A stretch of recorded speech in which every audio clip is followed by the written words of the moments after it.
Bueno, esta semana pasaron en Colombia cosas tremendas, como el cambio de tres ministros, pero una de las noticias que yo creo que nos ha impactado a todos es escuchar a el presidente, a Gustavo Petro, pedirle a la fiscalía que investigue a su hijo y a su hermano por las acusaciones que había en contra de ellos. Yo creo que es un hecho sin precedentes en un país como Colombia, en el que hemos visto los hijos de presidentes enriquecerse y la impunidad más absoluta, y escuchar a un presidente decirle a la fiscalía, investiga a mi familia, me parece un acto de democracia que desde aquí felicitamos.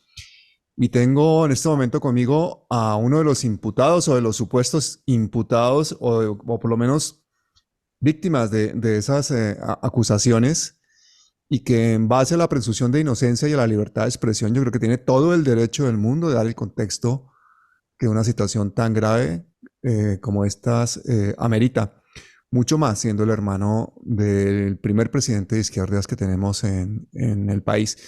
Tanto sus declaraciones como las opiniones mías son absolutamente personales, y yo pienso que estamos ante una oportunidad de escuchar de voz de el interesado sin que haya de por medio ni descontextualizaciones ni tergiversaciones, que él se pueda expresar tranquilamente.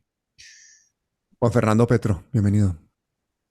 Muchas gracias, Pablo. Aquí estaremos para poder conversar espontáneamente y transparentemente con respecto a estos temas que nos preocupan a todos. Pues sí, nos ha dejado la noticia fríos, y queríamos escuchar de tus labios un poquito todo lo que ha pasado, porque yo creo que el tema es muy complejo, viene desde hace ya tiempo. Y yo sinceramente no he visto muchas oportunidades que hayas tenido tú para contar tranquilamente, pues, lo que ha sucedido y tu versión de los hechos, ¿no? Bueno, sí, la historia ya tiene su tejido largo que se ha ido construyendo. Lo increíble es cómo se construyen las historias, ¿no? O sea, uno no las construye, sino las circunstancias mismas parece que independientemente de los seres humanos las van tejiendo para llegar a ser productos de que las cojan para interpretarlas de una o de otra manera completamente diferente, de acuerdo a los intereses particulares de cada quien. Yo me metí ya hace un buen tiempo, bueno, en los temas de paz, de una manera que me parece responsable, coherente, de asumir a alguien, eh, hablar de paz y generar pues una especie de acciones de paz. Me metí convencido de que eso tenía que ser así, porque creo que, y aún sigo convencido de que este país lo que necesita es precisamente eso, una paz coherente, una paz perdurable y una paz entre todos. Pero nunca pensé, Pablo, que eso fuera a generar tantas aristas, un espectro tan complejo de cosas que tocaban millones, no, una gran cantidad de intereses particulares, en los cuales ahora me muevo entre unas aguas monstruosamente peligrosas, complejas y difíciles. Eh, Esto empezó ya hace años, y mira ya dónde estamos, ¿no? O sea, que la cosa no En fue a todo lo partir de la contrario. visita a la Picota. ¿Tú ya desde antes tenías una persecución o...? Sí, correcto, inclusive desde el 2006, 2007, puedo equivocarme en las fechas, Pablo, pero en los tiempos en que Gustavo, cuando era representante de la Cámara, sometió, o más que someter, colocó al país frente a una discusión, un debate público con respecto al paramilitarismo. Todos esos debates donde muchos de los personajes con los cuales con los años me fui a reunir aquella vez que entré en la picota, como el Gordo García Romero, y que en ese momento, en el 2006 y 2007, eran los enemigos más acérrimos que tenía Gustavo con respecto al tema que estaba planteando, pues desde ahí me llegaron, por efecto colateral, pues hasta el día de hoy, gran cantidad de amenazas. Yo tenía un colegio, pues, con mi hermana en esos tiempos, muy bueno, un colegio que estaba creciendo, pero tenía unos fundamentos muy firmes ese colegio y muy abiertos, muy democráticos, que se derrumbó una vez Gustavo lanzó esos debates, y de ahí en adelante, pues continuamente a través de los años me han ido amenazando. Ya en la fiscalía tienen un mamotreto de todas las amenazas que supuestamente a través de las águilas negras, que hoy todavía pues no está claro el tema, pues me han llegado de diferentes maneras en los diferentes lugares donde he estado. Entonces ya estaba acostumbrado a esto, pero claro, el ataque desde el 2018 cuando empieza la otra campaña de Gustavo y ahora en el 2022, 2023, pues no ha dejado de estar en la palestra pública, condenado por muchos sin que nada me condene, juzgado por casi todos, cuando pues uno de los principios de cualquier defensa es primero déjenme defender y después de que las cosas salgan a la palestra pública, tomemos decisiones sobre los comportamientos humanos, pero ni siquiera eso. Esté donde esté, soy juzgado antes de ser juzgado. Y eso es tenaz, no es fácil. Y pues yo entiendo la posición de mi hermano como presidente de la República, blindarse políticamente a través de hacer cosas diferentes a lo que los gobiernos anteriores han hecho. Los gobiernos anteriores han protegido a sus familiares, así hayan hecho cosas deshonestas. Eso la historia lo demostrará, o dentro de poco, dentro de mucho tiempo, que sabemos. Gustavo no tiene esa posición, tiene una posición ética muy clara ante el país y ante sus mismos adversarios, pero indiscutiblemente una decisión como esa te coloca al frente completamente desnudo, no solamente frente a una opinión pública que no tiene la capacidad de argumentar, de razonar, sino que es visceral, y eso te deja con una gran cantidad de enemigos potenciales que antes tampoco tenías, cuando ya tenías un montón de enemigos por estar metido en los temas de la paz. Juan En eso Fernando, yo creo que resumo más o la menos lo que gente tiene una la cantidad historia de de lo que me ha dudas. sucedido. Te agradezco. La gente, perdonen la diferencia de tiempo entre la señal, por eso a veces interrumpo sin querer. La gente tiene una serie de dudas y necesita unas claridades y hay respuestas y preguntas muy concretas que hay que hacer. Por ejemplo, una de ellas es, ¿tú fuiste a esa reunión de la Picota y Gustavo Petro, lo sabía? No lo sabía porque simplemente fue parte del trabajo. Vuelvo y recuerdo esa historia de hace ya un año. En ese momento trabajábamos con la Comisión Intereclesiástica de Paz, Perdón y Reconciliación. El el director, el que presidía la comisión era Danilo Rueda, hoy actual alto comisionado de paz, y entramos con el abogado penalista y experto en derechos humanos que ha trabajado mucho en cárceles, tratando de hacer visible el problema de derechos humanos dentro de las cárceles a la sociedad, Pedro Niño. Y fuimos con la intención de un proceso de la Comisión Intereclesiástica de Derechos Humanos para entender la dinámica de lo que estaba sucediendo con presos que por actos de corrupción políticos, que por actos de corrupción habían generado lo que todo el mundo ya sabía, entre ellos Iván Moreno, el Gordo García, entre otros, a ver cómo era su actitud frente a la vida y ante la posición de lo que había sucedido, pero 12 o 16 años después. ¿Sí? Un proceso de derechos humanos y una especie de proceso psicológico de entendimiento, a ver si una cárcel después de tantos años realmente genera cambios en la visión, en la perspectiva de vida de estos personajes que habían cometido estos actos. Juan No Fernando, fuimos con ninguna intención de ¿esta fue una negociación, sino iniciativa tuya o fue una iniciativa de Danilo Rueda? ¿De quién fue la iniciativa de esa fue una, visita? una iniciativa ¿Perdón? de los tres que decidimos de los tres que decidimos hacerlo bajo nuestra responsabilidad ¿Quiénes como tres? parte del trabajo con la Danilo Rueda, Juan Fernando Petro y Pedro Niño, los que estuvimos ese día. Más tarde nos llamaron los tres mosqueteros. Bueno. Entonces fue voluntario, fue decisión nuestra y porque estábamos haciendo un trabajo precisamente de entendimiento del perdón, de la reconciliación. Y bajo esa perspectiva fue que entramos ese día a la picota. Bueno, Tal vez. segunda pregunta. Y Okay. siendo tú el hermano de Gustavo Petro y yendo a hablar con los personajes tan controvertidos, ¿por qué no lo consultaste con él? Sí, porque Siendo, como yo, No, siendo como yo. además una persona que están millones de ojos encima de él para sacarle toda clase de problemas. Ya vimos cuando fue alcalde de Bogotá, cuando ha estado de senador, toda la vida ha tenido millones de ojos encima. ¿Por qué no consultaste con él esa visita más con esos personajes tan controvertidos? En esa época, todo, como en esa época Gustavo era candidato, era precandidato, creo. Y, y claro, vino la condena de todo el pacto histórico por los efectos producidos. Pero esos efectos producidos, mira cómo son las cosas, van cambiando según van cambiando los ritmos, como se cuenten las cosas, ¿no? Las historias. En ese momento fue monstruoso, pero si hoy lo vemos, ha servido en muchos aspectos de la sociedad para colocar sobre la mesa del debate público, del análisis, temas que la sociedad no estaba acostumbrada a escuchar, volver a tomar el tema del perdón social, de la reconciliación, ¿sí? De la paz inclusiva.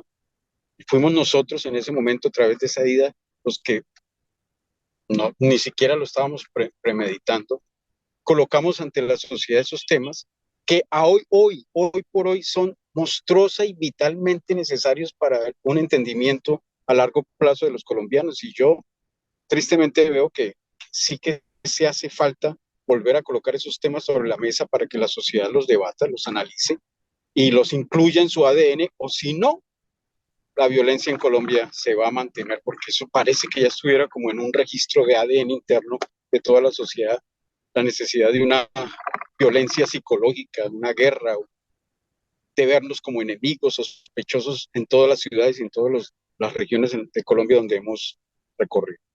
Juan Fernando, pero Ya verán, volvamos al día de la picota. Ustedes llegan allí y ustedes tienen una reunión ya, digamos, concebida previamente con una serie de personas.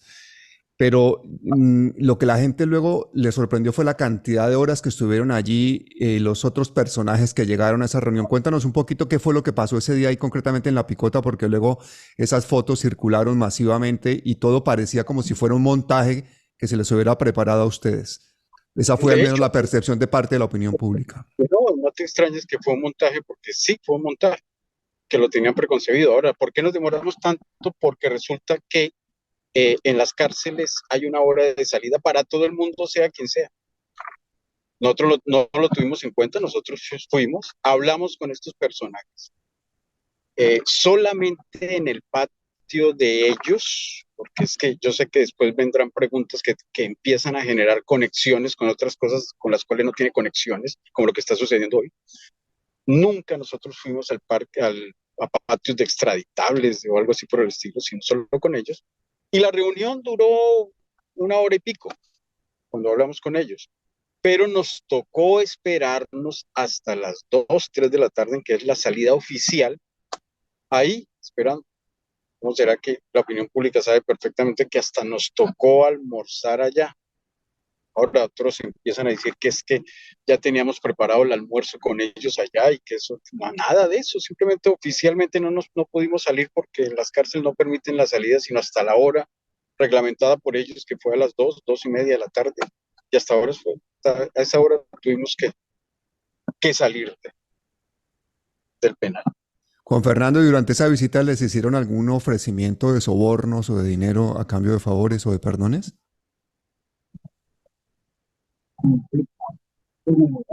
Ningún. La conversación gestó sobre o se movió en función de las familias de ellos, de su manera de ver la vida en el momento en que ya estaban 12 o 16 años después allá metidos en esos penales. Se hablaron de los hijos, cómo habían crecido y la tristeza generada, que fue una de las cosas que a mí más me quedó guardado y grabado en la memoria, es ver que la familia, cuando uno es libre, o la familia cuando uno es preso, siempre será un elemento fundamental en los quehaceres. Un arrepentimiento profundo e interno, pero relacionado con la incapacidad de poder vivir una vida alrededor de sus familiares, de sus hijos, y eso fue de lo que más. Temas de política no se hablaron, hechos realmente como políticos que ya perdieron todo protagonismo en la escena actual de la política colombiana, pues, ¿qué iban a negociar? no tienen nada, ningún espacio político con el cual negociar, entonces es tonto y muy aventurado, pero sí utilizado por otros, eh, creer que fuimos a negociar qué. Cuando tú tienes digamos así, al frente un ejército destruido sin armas, con la moral en el piso y muerto de hambre, ¿qué te vas a poner a negociar? O tú lo arrasas o ya ni le paras bolas, pero negociar qué. Pues estos personajes trataban de guardar todavía su dignidad de seres humanos, pero indiscutiblemente se les veía muy agobiados por tantos años metidos y tal vez por la culpa de haber cometido actos que los alejaron de sus familias por esos mismos actos. Volvamos un momentito a la figura de Danilo Rueda, el alto comisionado para la paz. Primera pregunta es, eh, ¿ese nombramiento de Petro conocía a Danilo Rueda bien previamente o fue a través tuyo? ¿O cómo fue que se nombró a Danilo Rueda como comisionado para la paz? Sí, eso lo tuve que aclarar largamente con Vicky Dávila en una entrevista para Semana. Y es que Gustavo no conocía en un principio a Danilo Rueda. Hace 3, 4 años Gustavo no tenía ni idea quién era Danilo Rueda. De hecho, ni yo tampoco tenía. Hasta que a través de un amigo común nos conocimos en una cafetería en el Parkway en Bogotá. Y me pareció en principio un tipo interesante. Y a él le pareció en principio interesante que nosotros, con mi esposa que tenemos una fundación y que empezamos a trabajar con niños, nosotros decíamos, mira, aquí las víctimas siempre son adultos, las víctimas siempre son escuchadas a través de los adultos, pero ¿qué tienen que decir los niños en la guerra? ¿Alguna vez se han entrevistado? Claro que yo sé que hay que protegerlos, pero, pero no hay ninguna palabra, ningún hecho que demuestre cómo es la vivencia de un niño en la guerra y lo que eso implica para una sociedad hacia el futuro. Entonces nosotros le planteamos a Danilo la necesidad de que se escuchara. A Danilo eso le pareció interesante y nos acercó a la Comisión Intereclesiástica para que a través de una cosa que hacía la Comisión Intereclesiástica que se llamaban encuentros de memoria, íbamos a diferentes territorios para que nosotros abordáramos el tema infantil allí y empezamos a trabajar conjuntamente en los territorios con procesos de paz, perdón y reconciliación. Cuando yo empecé a conocer la historia de Danilo y su profundo, más que conocimiento, experiencia con los territorios y 25 años de trabajo directo con víctimas, victimarios, procesos de resolución de conflictos, etcétera, ver todo su afán porque todo lo que había pasado en los territorios con respecto a la violencia, a los desplazamientos y a las masacres, y él lo tenía muy claro. Entonces yo le dije a Gustavo, conozco un personaje que a mí me parece que tiene todas las cualidades para trabajar lo de la paz. Se lo presentamos a Gustavo. Empezó ahí una especie de relación de conocimiento. Danilo le plantea a Gustavo su visión, su perspectiva de la cosa. Se entendieron y bueno, al final, pues lógico, Gustavo se dio cuenta que Danilo era el personaje para manejar los asuntos alta comisaría para la paz. Y ahí es como Danilo llegó ahí.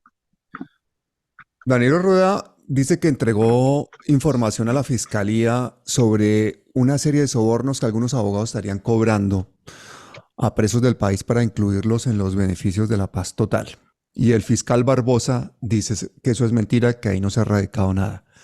Cuéntanos exactamente qué tiene eso de cierto y Bueno, qué es lo que pasó. desde que Danilo es alto comisionado de paz, yo no he tenido contactos con él. Él lo sabe perfectamente, yo lo sé perfectamente. No sé si eso esté radicado o no radicado, no puedo decirte, pero la esencia de mi problema, de por qué estoy aquí en la palestra pública, está ahí en eso que acabas de decir. Es decir, como nosotros nos movimos durante 3, 4 años largos hablando de un discurso sobre la paz en todos los territorios. Estoy hablando de que nos escucharon no cientos de personas, estamos hablando de miles de personas, desde profesionales hasta campesinos, líderes sociales, directores de ONGs, rectores de universidad, mejor dicho, abogados, y todos escuchaban, ¿ves? Esta gente está hablando de perdón, de que debe haber un diálogo inclusivo. porque ese era el discurso del candidato presidencial antes de ser presidente, estaba manejando ese discurso, y ese discurso es extraordinario para una sociedad tan violenta como la colombiana. Entonces, claro, cada quien cogió ese discurso que nosotros planteábamos y lo acomodó a su filtro. Y para muchos el filtro no tenía que ver con el concepto utópico, romántico de la paz, sino con el usufructo de cómo negociar con ese concepto.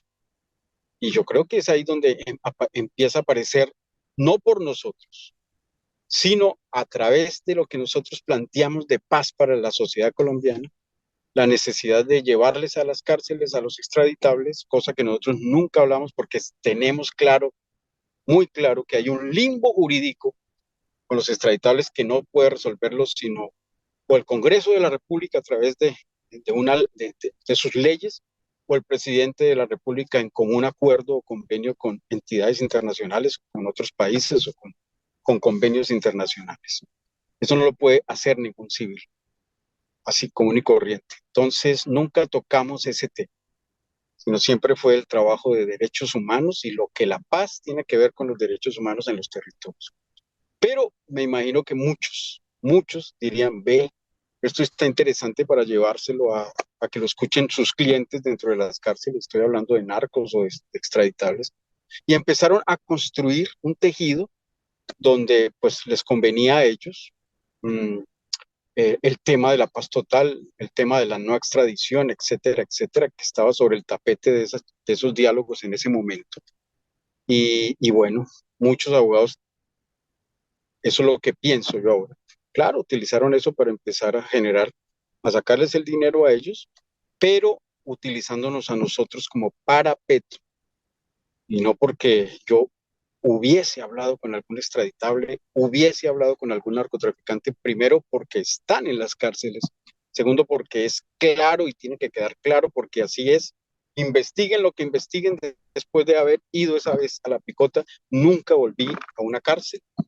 De hecho, me hicieron invitaciones para foros, para un montón de cosas. Yo, porque sabía que una vez aprendida la primera lección de lo que nos sucedió, empecé a darme cuenta que esta sociedad no está preparada todavía para hablar de perdón social, de perdón inclusivo y de paz total.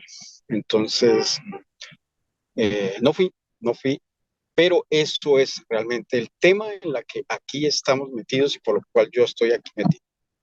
¿Y hace cuánto que no hablas con Danilo Rueda? Desde que fue nombrado, desde el día siguiente a su nombramiento como alto comisionado, me contestó el teléfono, yo lo llamé y lo felicité, dije, pues, me parece que es la persona idónea, siempre lo he dicho, siempre lo he defendido, eh,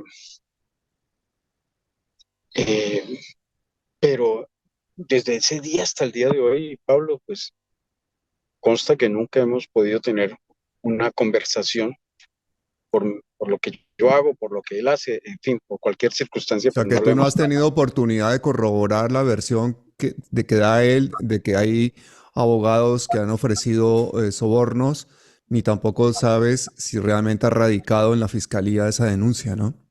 Sí, no lo sé en términos jurídicos así legales, administrativos, de si la radicó o no, pero lo que sí estoy convencido es que claro, que sí, mucha gente muchos abogados debieron haber negociado interinamente dentro de las cárceles con sus clientes, pues procesos de liberación, procesos de no extradición, y vuelvo y repito, como si eso estuviera, es decir, ese es el pedazo que yo todavía no entiendo, Pablo, porque lo que te digo, eso solo lo puede manejar porque es injerencia única del presidente de la República o después de un debate en el Congreso de la República que saque una ley como se está planteando ahorita la ley de sometimiento, mm, pero ningún civil, así le paguen 100.000 millones de dólares, puede hacer eso. Es casi como colocarse una bala en la cabeza porque no tiene sentido, ¿no? Lógico. Entonces, se puede hablar con grupos, se puede hablar con ONG, se puede hablar con la gente sobre la paz, pero no se puede negociar con extraditables porque no es nuestro marco, ni era nuestra competencia, ni nuestra radio de acción llegaba hasta semejantes espacios. ¿Y cuándo fue la última vez que hablaste con Gustavo Petro?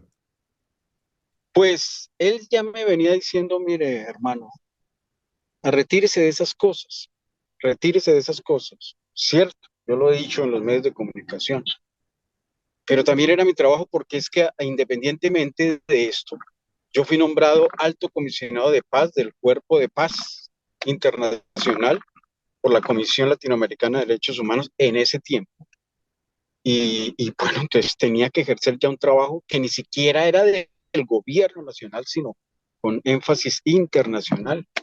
Entonces, ese era mi trabajo y no puedo negar que el tema de la paz, pues es algo que yo quería trabajar. Ahora, haber llegado hasta allá es algo que nosotros nos conseguimos a punta de nuestro trabajo y de nuestro esfuerzo.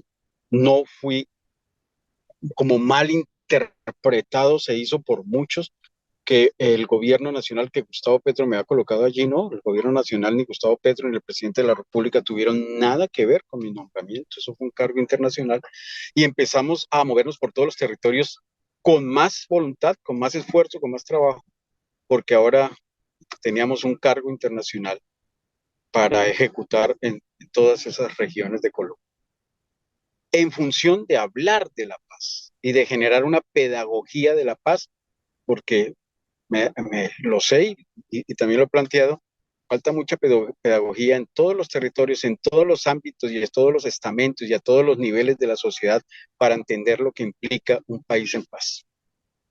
Pero esta semana has hablado con el presidente. ¿Han No, esta comentado semana ustedes después de las declaraciones que ha dado él diciendo y dándole no, paso a la fiscalía para que abra una investigación? ¿Has no, hablado no o han he hablado hablado? con él, no he hablado con él. Tú sabes que Nicolás pues sacó un comunicado, yo he estado esperando tranquilamente, pacientemente, escuchando todo el rum rum de ruidos, pero no metiéndome en ese ruido y no quiero meterme más en ese ruido. Primero porque no se saca nada, no llegamos a nada y esperando simplemente que ya la fiscalía nos llame nuevamente si es que nos va a llamar. Yo ya estuve allá. La fiscalía misma, no yo, sino la fiscalía misma sacó un comunicado que decía que yo quedaba como víctima del proceso porque indiscutiblemente había sido gancho ciego, es decir, que habían utilizado mi nombre para hacer negocios, mmm, pues como los que estamos planteando aquí en esta conversación entre abogados que tampoco se sabe quiénes son, porque ni siquiera la fiscalía todavía lo sabe, lo tiene claro. No sé las últimas investigaciones de la fiscalía que estén diciendo en estos días, pero y sus clientes allá dentro de las cárceles. En el caso de Nicolás Prieto, de Nicolás Petro, parece que hay una operación de desprestigio al candidato por la gobernación, Máximo Noriega. Han salido a desmentir las acusaciones de su exmujer. ¿Tú has hablado con Nicolás de esto? ¿Han tenido ustedes conversaciones en estos días? Quiero verme con él, pero quiero verme con él como familiar, como tío, porque independientemente lo que pase es mi sobrino y la relación de familia yo no quiero que sea afectada por estas cosas. No dependerá de mí lo que suceda o no. Yo como familiar, como tío, creo en él. Lo conozco, de hecho, creció en nuestra casa desde bebé, prácticamente entre mi mamá, mi hermana, la mamá de Nicolás y yo lo criamos. Entonces, claro que me afecta lo que le pueda suceder. Pero también veo que aquí hay mucho, mucho, ustedes tienen claro, de manipulación de la información bajo ciertos intereses particulares. También he escuchado que ya uno de esos personajes que se supone que en la acusación él recibió dinero, salió a la palestra pública diciendo que no era así. Entonces ya veremos. Por eso no quiero. El turco Ilzaca, ¿no? El turco Ilzaca denunció a la exesposa de Nicolás Petro por injuria a calumnia. Es mejor en medio de lo que te decía, Pablo, tanto ruido, uno no meterse en el engranaje de ese ruido, porque sé que no nos va a llevar a ningún Pereira. Entonces, más bien dejar que se decante la situación y que lo legal, lo penal, lo jurídico, lo que debe transcurrir realmente, pues llegue a una respuesta más adelante. Pero yo como familiar y tío de Nicolás, estoy ahí, estaré ahí, ya nos encontraremos para darle mi apoyo como tío, porque porque después de que fui a la picota, entendí que errores o no, seguimos siendo seres humanos. Y la vida da tantas vueltas, Pablo, que uno, cuando cree que está arriba, de pronto después la vida lo coloca abajo. Hay que entender eso, no hay que juzgar eso, hay que entenderlo. Y creo que si uno se mete coherentemente al tema de la paz, tiene que aprender a vivir de acuerdo a esos principios, porque una cosa es el discurso, pero otra cosa es la actitud interna de llevar la paz por dentro. O si no, como sociedad no podemos cambiar. Entonces, mi sobrino Nicolás tendrá mi apoyo como tío, porque yo lo vi crecer y sé que es, independientemente de lo que pase, una buena persona. Juan Fernando, en la llamada previa a esta entrevista me decías que estabas un poco harto que los medios, algunos medios estaban tergiversando las declaraciones que habías dado. ¿Me puedes ser un poco más específico? ¿Qué medios y qué Pero tergiversaciones se han hecho? se me fue la señal, Pablo, no te escucho. ¿Me oyes? Es que se me fue, pero ¿Me ahí te oyes? escucho. ¿Cómo? Ahí te escucho. Que previo a esta entrevista me dijiste en la llamada telefónica que estabas un poco cansado de que los medios de comunicación tergiversaban lo que tus palabras, tus declaraciones. Cuéntame qué medios y qué tergiversaciones se han hecho porque estás precisamente en la oportunidad de dar claridad. Bueno, lo que pasa es que los medios son los de siempre. Yo he recibido entrevistas de todos los medios de comunicación, de los oficiales. Y tú sabes que ellos, pues, no dan, cortan la información, segmentan la información, colocan pedacitos críticos donde se descontextualiza lo que uno dice. Por ejemplo, tú me das aquí el espacio para hablar libremente. Allá no me dan el espacio para hablar libremente porque inmediatamente están lanzando la siguiente pregunta, esperando dónde uno comete el error para esa parte sí sacarla y producir los efectos ante la opinión pública que necesitan, etcétera, etcétera, etcétera. Yo di mis declaraciones a todos los medios oficiales de este país. No, desde que Gustavo lanzó el comunicado me han bombardeado el celular para que hable con ellos, ya no tengo nada más que decir. Ya lo que dije, lo dije. Y tampoco puedo decir más porque ya no tiene sentido. Entonces, a un medio que uno le plantee las cosas sin descontextualizarlas, pues claro que sí, con mucho gusto, ni más faltaba, cómo no voy a hablar. Si la verdad es que quien está metido aquí en la mitad de todo este vendaval, pues es uno. Y lo que a mi familia repercute, sobre todo mi esposa, que ha tenido que vivir todos estos procesos silenciosamente y pues no es nada fácil. El hecho de que ahora te colocan frente a la palestra pública desnudo, genera una gran cantidad de enemigos que tú no sabes de dónde vienen, que te hacen la situación todavía más complicada. En la vida cotidiana, inclusive en un restaurante el otro día tuvimos, menos mal que yo en ese momento no estaba, pero hubo, llegó parte de mi esquema allá y fue, por palabras fue violentado. ¿Cómo es posible que un miserable como yo pudiera entrar a almorzar en un restaurante? Entonces, todos son efectos que te van dañando la vida cotidiana, que es la única que realmente uno tiene. Y van generando pues una presión muy fea en un país que no sabe sino juzgar y condenar antes de tiempo.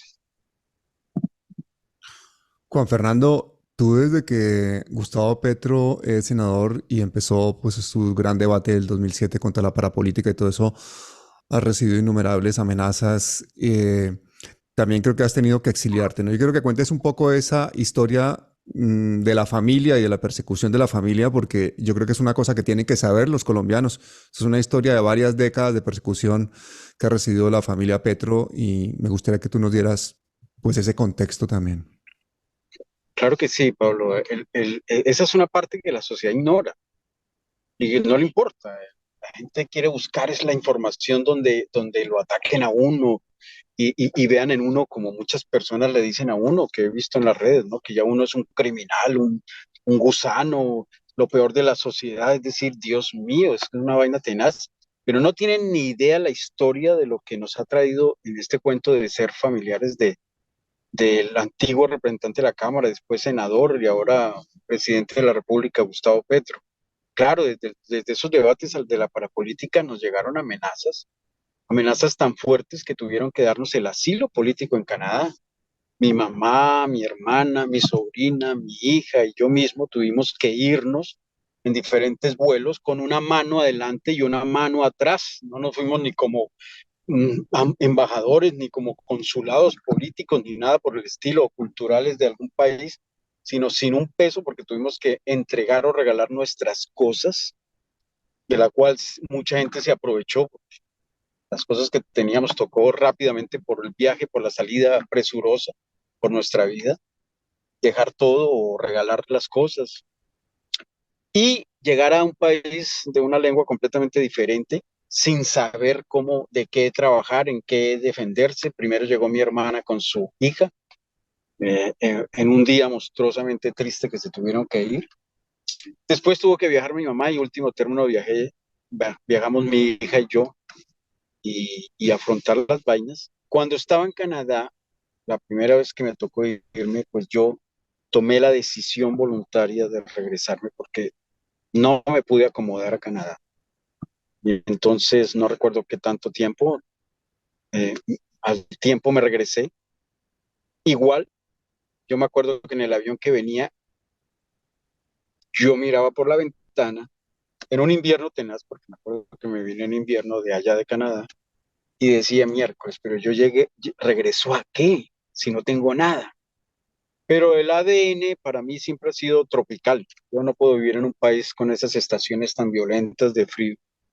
Y mi ADN tropical me trajo nuevamente acá y cuando llegué aquí, aterricé en El Dorado, aunque no tenía un peso, entonces me sentí bien nuevamente conmigo mismo y bueno, volví a reestructurar la fundación que teníamos con mi hermana, volví a buscar el colegio, a hacer el proceso legal para reconstruir el colegio que teníamos y así empecé nuevamente a tejer, pero no sabía que en la medida en que Gustavo avanzaba políticamente, otra vez, y en este caso, pues yo era el único que estaba aquí, empecé a recibir otra vez el impacto. Entonces el colegio empezó otra vez a patinar. Yo buscaba opciones de trabajo aquí y allá, pero sabían que era el hermano de Gustavo Petro, entonces me cerraban las puertas aquí y allá. Gustavo nunca me ha podido ayudar, precisamente por su concepto ético, el que me puso ahorita frente a la palestra pública aquí nuevamente. Siempre lo he tenido. En eso es un personaje único y la sociedad debe valorar eso como político, pero todas esas situaciones me han cerrado a mí las puertas. Por lo tanto, el hecho de que hoy por hoy sea el hermano del presidente, tal vez para otros presidentes los hermanos sean algo que miércoles es el hermano del presidente, qué lindo para nosotros. Es un cierre continuo de puertas y durante ya 16, 15 o 14 años más o menos, yo lo único que he visto es puertas cerradas en la cara por todos lados.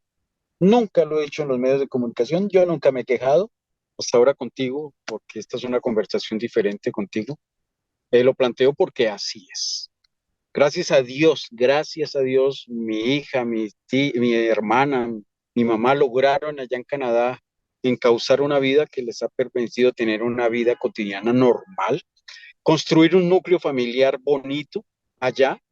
Eh, yo lo he intentado aquí, pero no ha sido para mí nada sencillo ser el hermano de Gustavo Petro, primero como senador, como alcalde de Bogotá y después como presidente de la República. Juan Fernando, ¿y no te da temor caer ahora en manos de un fiscal como Barbosa, declarado enemigo de este gobierno que viene de la época Duque, que va a estar atornillado todavía unos meses al poder, que no ha tenido ningún reparo en poner toda clase de obstáculos a la justicia, garantizar la impunidad y aparte de eso oponerse a todas las políticas del nuevo gobierno? ¿No te da miedo caer en manos precisamente de uno de los grandes enemigos que pueda tener Gustavo Petro? Pues yo estoy tranquilo, Pablo. Eso sí, he estado tranquilo. He estado tranquilo, ¿por qué? Porque sé que lo que están diciendo, pues yo espero noticias buenas las próximas semanas.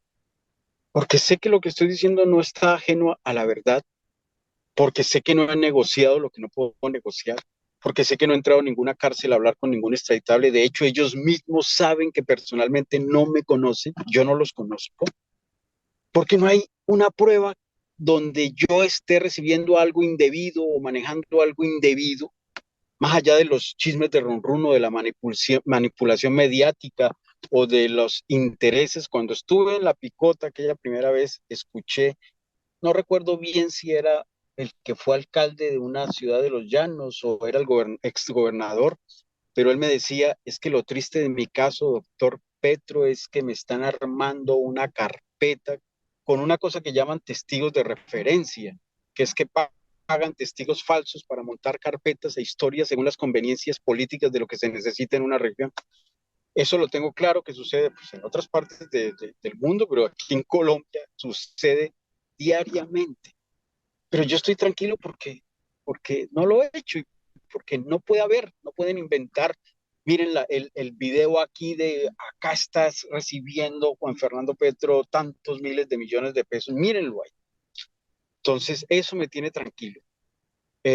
Podría irme del país, podría irme del país con mi esposa, vivir tranquilo en otra parte, así sea, buscar trabajo de lo que sea, pero no lo vamos a hacer porque no tenemos que ocultar. Si nos fuéramos del país, estaríamos dando un mensaje de miércoles, están huyendo, algo están escondiendo, yo no tengo nada que esconder. Me metí en el tema de la paz y ahora estoy pagando las consecuencias violentas de hablar de paz y de ejecutar acciones de paz en los territorios, no solamente un discurso para convencer a nadie, sino una actitud de vida para convencer a muchos, que ese es el camino que tenemos que seguir. Entonces, que venga lo que venga, Pablo, que venga lo que venga. Sé que el fiscal, eh, pues tengo que seguir creyendo que aunque sea opositor político de Gustavo, eh, la verdad siempre tiene que permanecer y prevalecer por encima de cualquier cosa. Y más si tú no tienes el temor. Si tuviera algo escondido, yo diría, no, esto no me conviene, mejor me voy.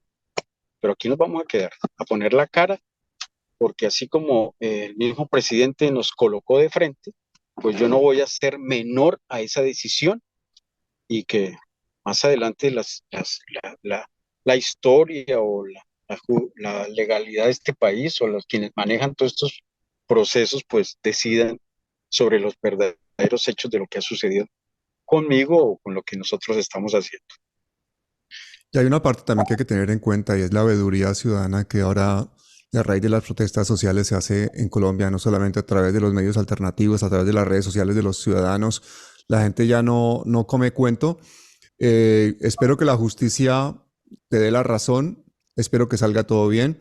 Yo te cuento que esta semana tenemos invitada ni más ni menos que a la fiscal de Hierro, a Angélica Monsalve, pero que Imagínate. desafortunadamente ha tenido que incluso ella misma, pues, enfrentarse a Barbosa por cosas muy graves. Ella ha sufrido la persecución dentro de la misma fiscalía. Sabemos que la fiscalía es todo un nido de problemas, por no llamarlo de otra manera. Y te deseamos la mejor de las suertes. Espero que esta presunción de inocencia se mantenga y que la justicia se haga y que tengas, pues, por lo menos la posibilidad de demostrarla, que el hecho de ser el hermano del presidente y gracias a esa actitud democrática de Gustavo Petro, no te va a privilegiar. La justicia se te va a aplicar y la investigación espero que sea justa y espero que todas las personas que estén oyendo este vídeo, pues de alguna forma se queden con el mensaje claro y lean entre líneas las cosas que aquí no se pueden decir y por otra parte conozcan este personaje, Juan Fernando Petro, hermano de nuestro presidente, que da la cara en los medios de comunicación. Yo quisiera darte pues unos minutos más para que tú, si quieres lanzar otro mensaje, decir cualquier cosa, lo hagas, pero que te quedes a gusto de que has dicho todo lo que querías decir en este espacio. Okay. Gracias, Pablo. No, sí, una última cosa y es la sensación profunda de desconcierto que me queda, pero también al mismo tiempo tener la oportunidad de plantearle a un país la necesidad de que asuma la responsabilidad histórica del compromiso de paz. Ninguna sociedad, ningún imperio pueden durar un tiempo en la historia, pero ninguno sobrevive si no construye dentro de sus herramientas esenciales de vida y de existencia el concepto de la paz, no como un discurso, sino como una actitud de vida. Si la sociedad no es capaz de engranar la paz como vivencia cotidiana dentro de la misma, pues Pablo, no nos vamos a desarrollar ni a crecer. Eso es un lema filosófico esencial. Y el desconcierto mío es porque veo que la sociedad colombiana no tiene ese ADN inscrito todavía. Entonces, seamos nosotros, sea uno, o sean los que sean, tienen que construir esa dinámica y esa pedagogía de paz en todos los territorios necesaria, desde las escuelas mismas, las escuelas que nosotros pretendíamos construir, que se llaman escuelas de paz en los territorios, colegios de paz, universidades de paz. Si no introducimos ese tema de manera esencial, profunda desde adentro, no externalizada como una cosa superficial y barata, sino profunda, pues la sociedad colombiana, después de generaciones y generaciones de violencia, pues le va a quedar muy difícil realmente reconstruirse como tal y ser esa potencia mundial de vida eh, como el eslogan de la campaña de Gustavo a la presidencia lo pretendía. En todo caso, Pablo, muchas gracias por todo. Ya nos encontraremos y espero que los ritmos, como se mueven estas cosas, nos lleven a demostrar que teníamos en este pequeño pedacito, por lo menos la verdad de lo que estábamos diciendo y en medio de tanto enemigo de la paz que hay en Colombia.